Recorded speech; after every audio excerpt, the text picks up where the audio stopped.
Hello and good morning, good afternoon and good evening to you all, wherever you are in the world. Welcome to this first episode of Inspiring Conversations by Hands-on Coaching. The true meaning or the why we are doing this is that sometimes we have conversations that really matters, and we dive into stuff that resonates with us. We break down barriers, we build moments with each other, and we inspire each other and whatnot. And it is all about things that we have to trust. We have to inspire us to trust. We have to inspire us to grow. And whether at work or at home in life, it's just whatever. And now I think that we can open up for our guest of honor today, and that is Mr. Steve Haase. Hello and good morning to you. Hello and good afternoon to you. Very nice. Well, thank you.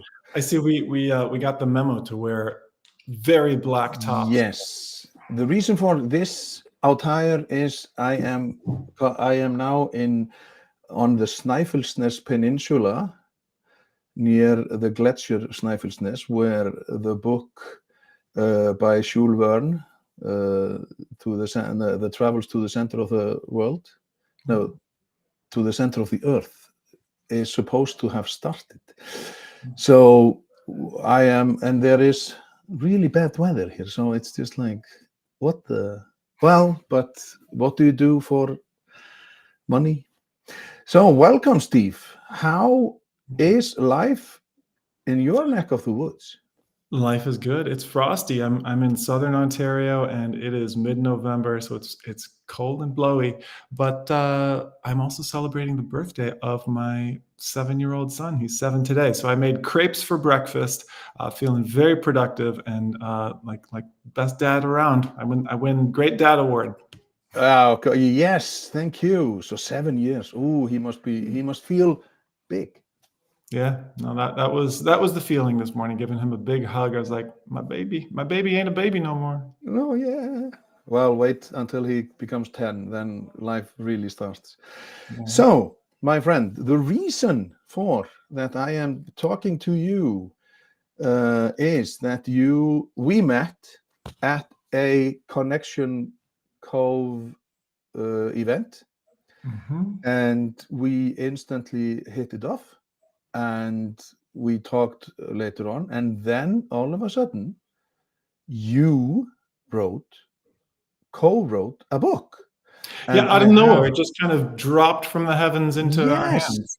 You just like, what happened? Like you just wrote a book, and I have it here.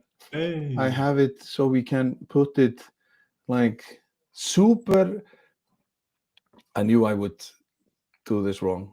You can do it. Superabound. Hey. Superabound. Sorry, it's so hard to say. Well, when you're not English speaking, it's weird. It's a weird word.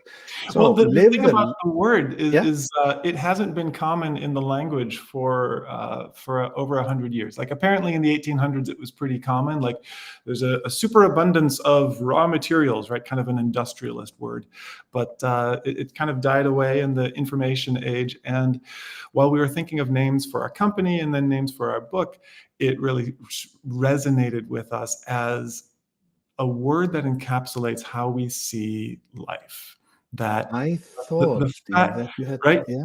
The fact that we are here indicates a superabundance of love, of chance, of opportunity. Like it's a miracle that we're able to have this conversation, and we're not very often in that state of mind. So it's just a nudge towards awe. You are ruining. My idea was that you had made it up totally. I was going to say like, no, it doesn't find like I haven't even Googled it, so like you could say whatever you like. Yeah. Sorry. But Let's you rewind the wrote tape. this, yes, but you wrote this with Erin Akin. Aquin. You Aquin, know what's funny? My last name, I pronounce it Haase, like posse, yeah. and my wife pronounces her last name Aquin. I don't know what rhymes with Aquin. And our children have both our names in their last name. So it's Aquin Haase. And the joke is that they're going to marry the first person named Jones that they, fall in love with. So, okay, so you two are married. I thought this was just a partner, like your working partner. Well, all of the above. Well, let's dive into that. But live the life the universe is dreaming for you, superabound. And as it happens, you sent a message on LinkedIn that now we could listen to it on as an audiobook. So Yeah. I was quickly when I was driving, okay, but I got it. So I'm like super excited to listen to it. But let's start with the beginning. Who is Steve Haase? Haase? Because You know, two A's in the Nordic company. That yeah, is an A with a a dot over it. So yeah. I could pronounce it extremely bad for you if you want. How would you say it? How would it be in the Nordic? Stephen Haase. Steve Haase. Haase. I Haase. like that. Haase. Yeah, sure. Who So is Stephen Haase? who is this man who I'm talking to?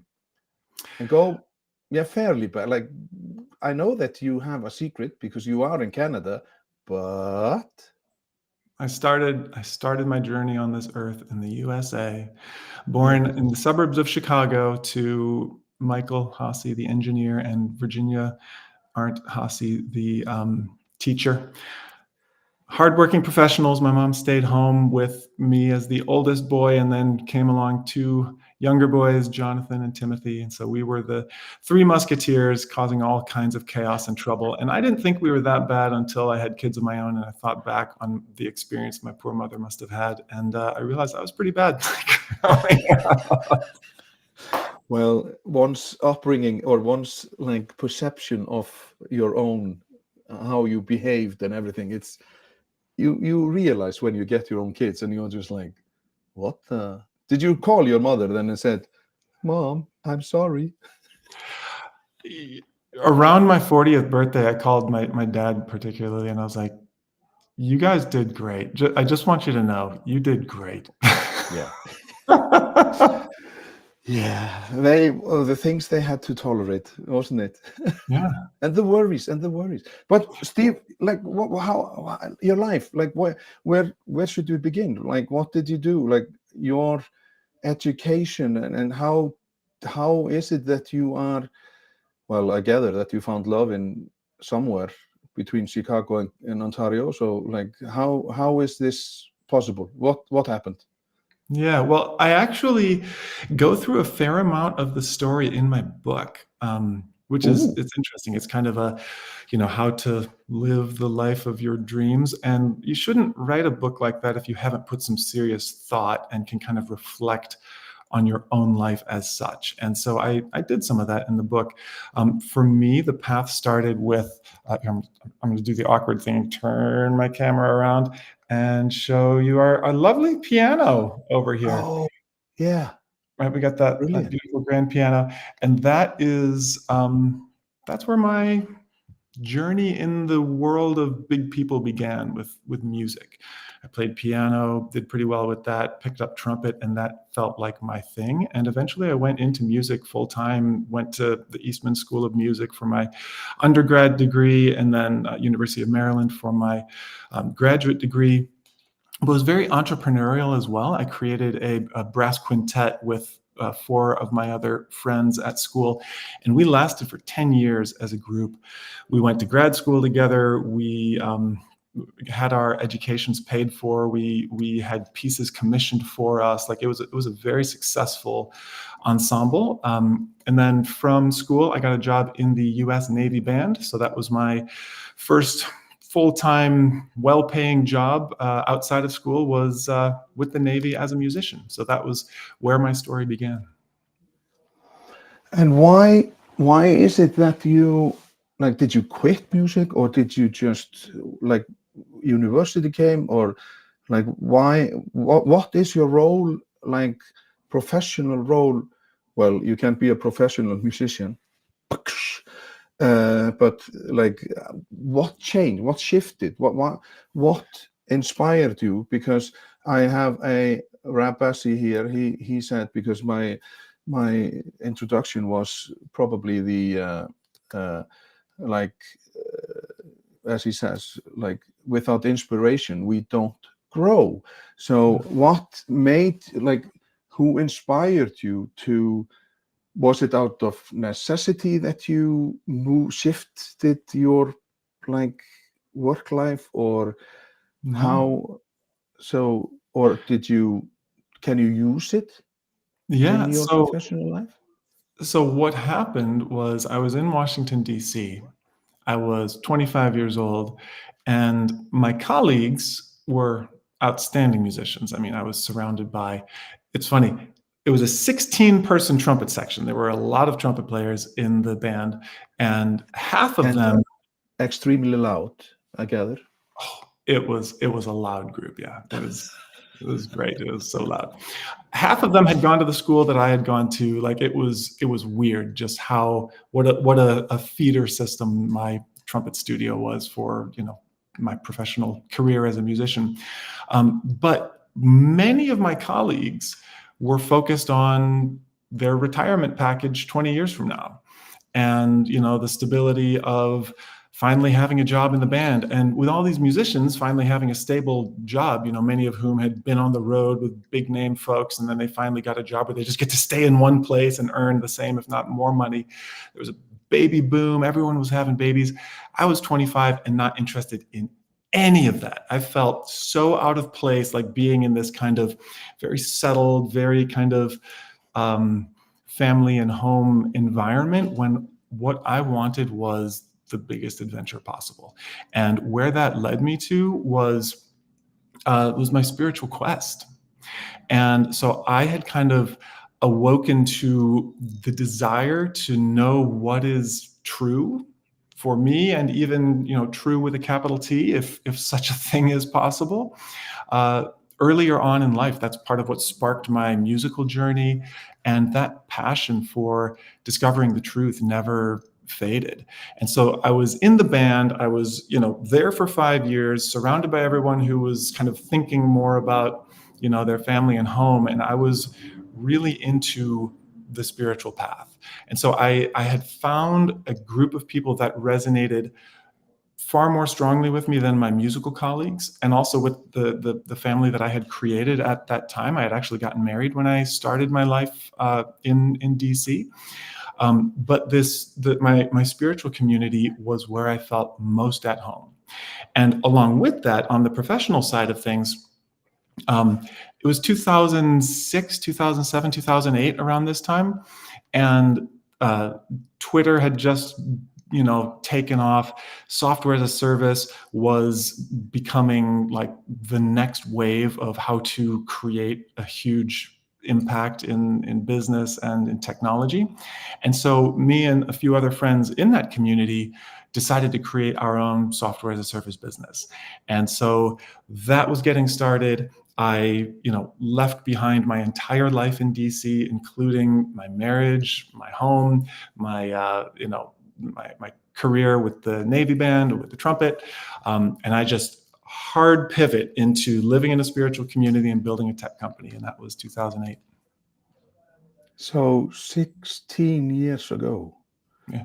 And that has moved the path for and then the adventure started, and what happened then? Where did you move from DC to? To the Berkshires, Western Massachusetts. Absolutely Right. beautiful, beautiful land. Have you ever been to Massachusetts or out west? No, I think I have been to Boston or Chicago. I don't remember. Boston, Chicago. Is it Yeah, potato, potato? Well, yeah, right. it's European. Ocean, But Great Lake. What's the diff? yeah, no, because I have such a problem when people say, "Yeah, I live there," and I'm just like, America is huge, Yeah. and you think it's all alike, but Americans, they are so unlike. They are not. There is shitload. Oops, sorry, people. There are so many people. Diversity is the name of the game in the US, because you meet so much interesting people. I think. Yeah. And so, and how did this adventure go? How many were you? And when you talk about spirituality, is it was it just yoga, or was it God, or was it or was it just how you perceive the world, or how do you describe your journey in the spiritual world? Oh man, if we had a few hours, I could unfurl the whole thing for you. But Yeah. if we do it in kind of the abbreviated format, the foundation of it was what you could call evolutionary spirituality.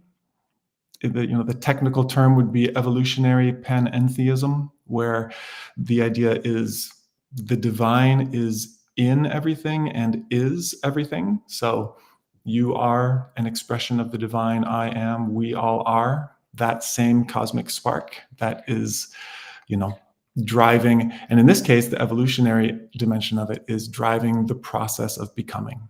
And so the practice, the spiritual practice, was one of aligning your life, aligning your mind and your actions with that kind of higher motive of becoming.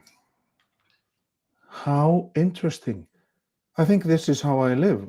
Just I didn't know I was divine. So, I can go on and say I'm divine.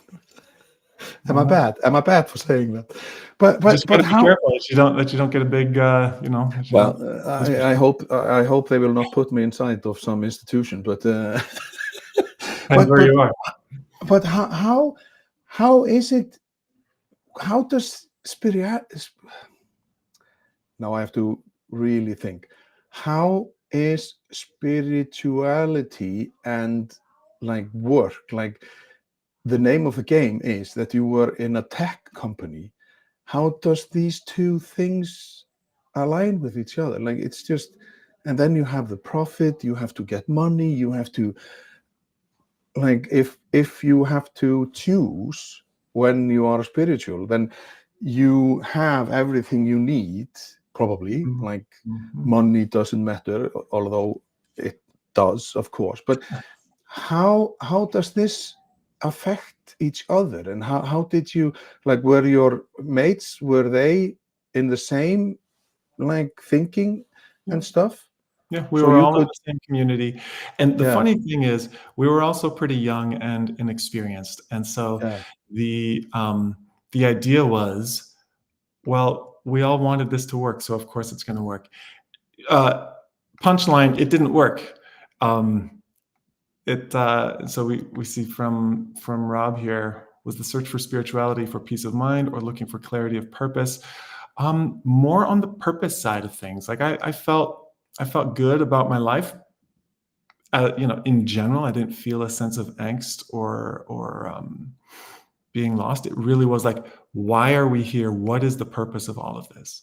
And so the coming together, the practices that we did, the world that we created together was a big part of that purpose. And the reason we chose the tech side of things was to create wealth, right? Very plainly, to make a difference, to help people. Like the product that we created was an early version of something, if you think like Kajabi, where if you are a producer of ideas, if you're a thought leader, you can create a monetized community around your content. So that was 2008. It was called Thought Lead, and it was built on Ruby on Rails. We had a development team. We kind of built a prototype, had a handful of customers, but didn't manage to successfully get it off the ground at the time. So we pivoted to marketing services, and that's where I kind of learned my digital marketing, online marketing playbook.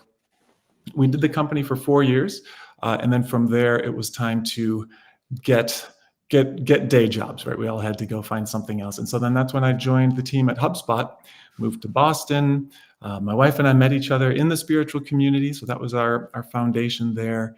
And HubSpot started in 2012, and I was there for 4 years. Then Shopify for 4 years, and we moved to Ontario when we had our first baby. My wife is from Ontario, so that was our pull to Canada, and spent 4 years at Shopify, and then went into coaching because I saw that tech is great for creating wealth, but it will not necessarily get you closer to that quest for truth. And the ability to create great software does not necessarily mean that you will be a great leader. And I saw many people kind of suffer and struggle with their leadership journey and with other people's leadership journey. And so that's what really motivated me to get into coaching. And that was 2020. So, and in all of this, you became a Canadian. I did, yeah. I got my Canadian citizenship last March. But you have a dual, doesn't it? Like, it's the option. So luckily you are on the right side. No, I did not say that. Hey, because of the election. No, that's a hot potato. But a whole other story. Like, when you, like, your wife, is she then, because like this, like we are talking about now, you have gone into coaching, and you want to help leaders to use, like, this sentence, how to help leaders using coaching and AI to light lanterns on the mountain of their vision. Yeah. Like, there are several questions that arise when you read this. My thought, like, lanterns, are they another word for milestones?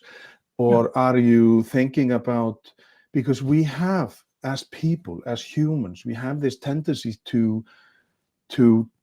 dim the light because, I don't have anything to say, and my meaning doesn't matter, and yada yada yada, and especially when you have kids, then you go through that stuff again. Like, I have twins, and when my daughter started, when she was like in the teenage years, or they're both, my boy and her, like, and I was just like, why are you thinking about this? This is not what I taught you. You have every possibilities in the world. Why are you, like, dimming your light? Because everybody has something to say.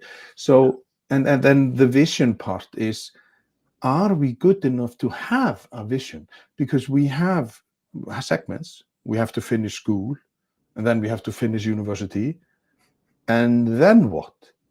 Yeah. Like, because you were asking about the purpose, like when you are 25 or 26, like, what's next? Yeah.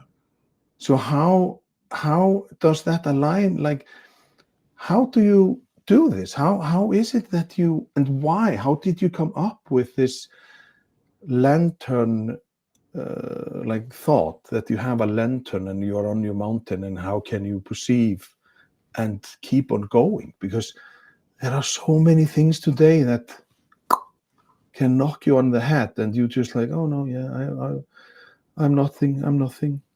Right. Well, the subtitle of the book is "Live the Life the Universe is Dreaming for You." And like I mentioned earlier, along with the title Superabound, it's a nod towards your own divinity. It's a nod towards your inherent purpose for your life, the fact that there is a purpose for you here. And so it's an invitation to discover what that is, to pay attention not just to your own inner voice, but to what people resonate with when you share that inner voice. When you, David says, very insightful dialogue. Thank you, David. I'm just talking about, my life and my thoughts. And some people resonate with that, right? And that's true for all of us. That when you, I love how you say that, right? When you don't diminish your light, but you actually let it burn, let it blaze, you will discover where you belong, what's next. And so the idea of the lantern and the night hike is that if the general purpose of where you want to go, right, this vague sense of why you're here is that mountain in the dark, you can't know what that journey will look like until you take some steps and until you shed some light on that path. So the lantern is a milestone. It's a distinct achievement that is a microcosm of your vision that inspires yourself and others. So you reach that lantern, you touch the torch of your inner flame to that achievement, and from there, you see more about what's next. And it's aligned with where you want to go, so you don't end up, as we talk about in the book, in the goal swamp, where you're chasing achievements mostly for other people, and you get there and you're like, what the hell? I just became a doctor and I'm not happy. Well, a lot yes. of people up there. And that is something that you realize that you are doing it as for many of the kids of the parents, and they wake up maybe when the parents are gone, or they are 40 or 50, and they realize, they just look at themselves in the mirror and say, I never wanted to be a doctor, or like I wanted to be a flutist, or like whatever, musician or whatever.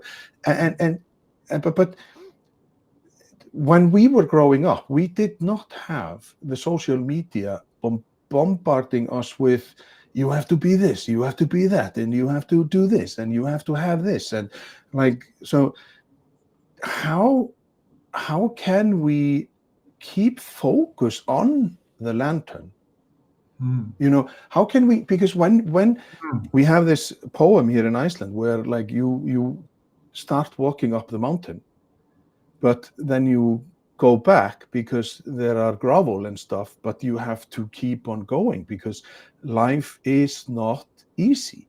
You will always get some adversity in life, and so how do you and your wife take on, like, how is it that you tell people or coach people to, like, because we stay focused, but then all of a sudden everybody has like some defect, like HD, and then it's just like, oh, yellow car, and then you get off the trail and stuff. Like, how can we tell them that it is okay? I live in southern Ontario, just outside Mennonite country. So for me, it's the horses and buggies. Whenever I see a horse and buggy go by, I'm like, oh my God, there goes a horse and buggy. But how do we stay focused? So in the book, we talk about the progress formula. And the way the progress formula works is it says, if your vision is greater than the product of the challenges times your static, then you will make progress. And so that means you have three levers to pull, three things to work with. One is increasing your vision. And that means, like, I talk about vision being a practice. It's not something you put in your corporate binder for your, vision and mission statement and forget about it. It's something that you're working with, that you start each meeting with, that you talk to people about, that you use for your own purposes and for growing your team and getting customers, all those things. Like, vision is where it all begins. That's part of how you stay focused on the lantern. And then the other is breaking down the challenges, right? Because we've got the three levers. So vision, in short, know what it is, practice it. challenges means rather than saying, okay, I'm going to sell 1,000 copies of my book, which is my current lantern. You're like, no, I'm going to get into every bookseller in the Toronto area because there's a path for me to do that. So I'm going to call these 10 and I'm going to put it on my list. So you break that challenge down so you don't overwhelm yourself and say, too hard. You break it down, you systematize it, you put it on your calendar, you create those habits. And then there's static. And this is where most people aren't focused, but it is the hidden killer of dreams. It's the reason we lose focus on our lanterns is because we don't believe that we can do it. We think something else is more important. And so that voice of self-doubt, or that voice of this won't work, or I'm not good enough, any of those things that kind of make that challenge that much harder are part of why we lose track and lose focus. But why is it that, it's funny because my favorite book now, like, is Who Not How by Dan Sullivan and Benjamin Hardy. And it's a great book. I can't recommend it highly enough, because taking me, because I'm here in this town and on the Snæfellsnes Peninsula, it takes 2 hours and 20 minutes to drive here. And me and my wife, we were listening to the book. And we were always pressing pause, because we were just, they always teach us how, and why, and we would in a great like dialogue and debate about stuff they were saying, and then listening more and more, and it took us an hour or something.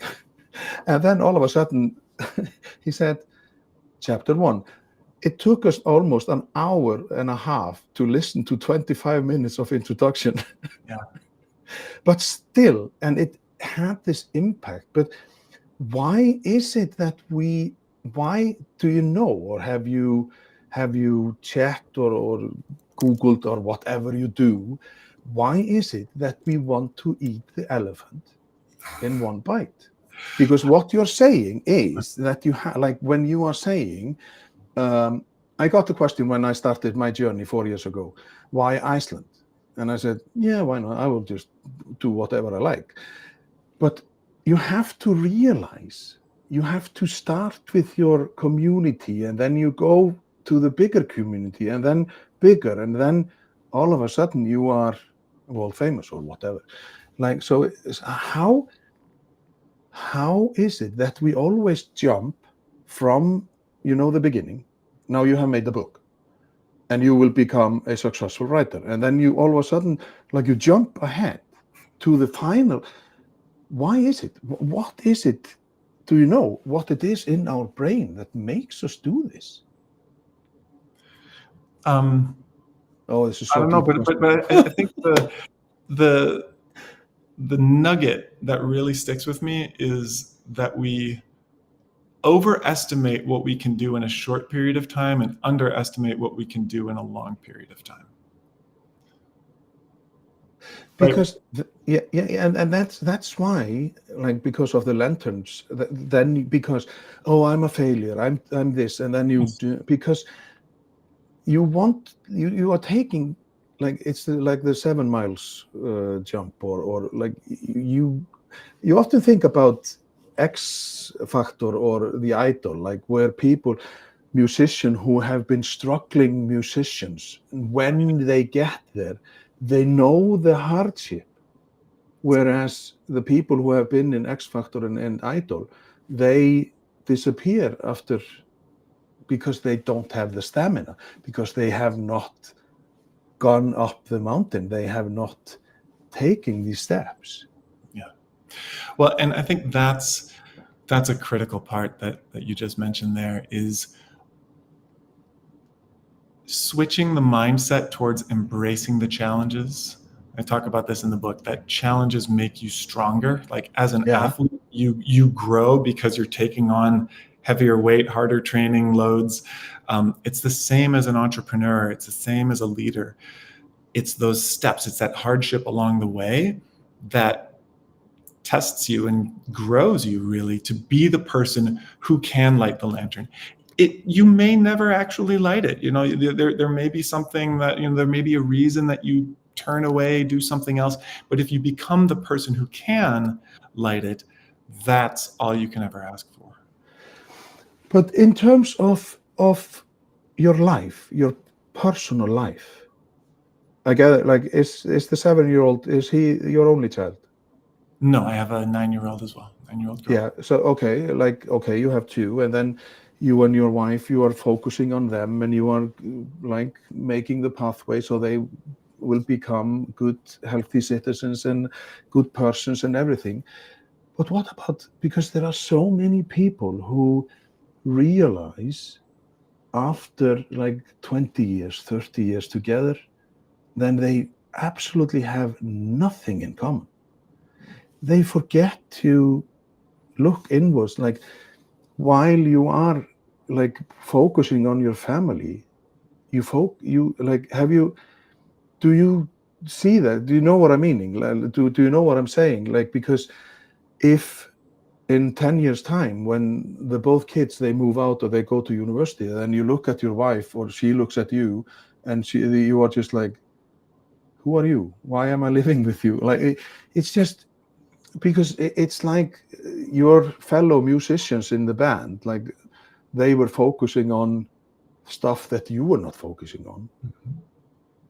So how is it that we can maybe keep the lanterns in our own life? Like, because me and my wife, we are both like, still after 38 years, we are like, she is doing her sustainability and she's teaching how to like upcycle clothes, and I'm just doing whatever I like and be happy. So it's just, so we how can you rekindle your passion for life? I know it's a big question, but I find like, it's just, do we have a vision for our own personal life? Is it just like, yeah, I want to meet a lovely wife, I will have kids, and then I will die? Well, and I'm a big believer in choosing your questions. And so that's why I say vision is a practice. And Yeah. so if you don't feel like you have that clarity, that you have that spark that gets you out of bed and gets you excited about what you can create, then take that as your practice. Ask yourself the question, what am I here for? What's next for me? What legacy do I want to leave? And we walk through those kinds of questions and some deeper exploration of that in the book. But just being on that path is the key to finding that answer for yourself. But when you are talking about like the path, and you have to ask yourself these questions, then what springs up to my mind is time. Do we give us time to do it? Like, are we good at embracing our own thoughts and stuff? Well, and that's, we say the path to success is in your daily habits. Yeah. I start each day with 20 minutes of reflection. I actually start I jump in the cold plunge. It's crazy. I get out and it's cold out here. And there's all kinds of people that say they do it on Yeah. Instagram. I'm like, yeah, whatever. I guess I'm not all that innovative. I'm kind of a fast follower in that way, but it's amazing.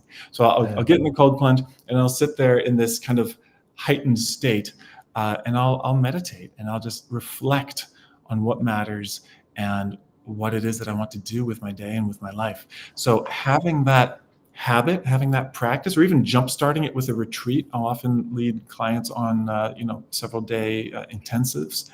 All of those things can be great ways to find your own answer to that question. Yeah. So, Mr. Haase, I know that you have to go, but it has been a great pleasure talking to you. And I put this QR code where you can like take a picture of it and get the book. It takes you to your website.